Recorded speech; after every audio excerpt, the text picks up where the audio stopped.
بسم الله الرحمن الرحيم. السلام عليكم ورحمة الله وبركاته. داوديال كسو دبادة قodobada warka caalamka TV-ga kalsan oo idin kaga imanaya stuudiyaha TV-ga kalsan ee Muqdisho.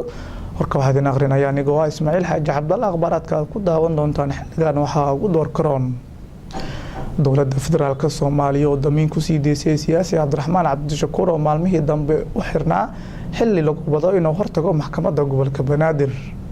golaha iskaashiga maamul goboleedyada dalka Soomaaliya oo ka hadlay siideenta siyaasi Cabdiraxmaan Cabdishakuur. dagaalamayaal ka tirsan Al-Shabaab oo xalay mar kale weerar ku soo qaaday degmada Afgoy ee gobolka Shabeellada Hoose.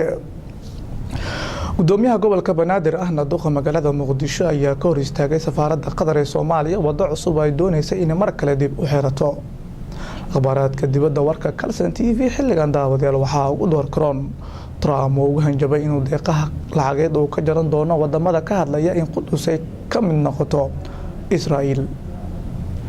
intaasi waxay ahaayeen daawadayaal qodobadii warka caalamka TV-ga Kalsan koodii ugu door karona iminkana oo diyaar garooba ayagoo intaa ka faahfaahsan.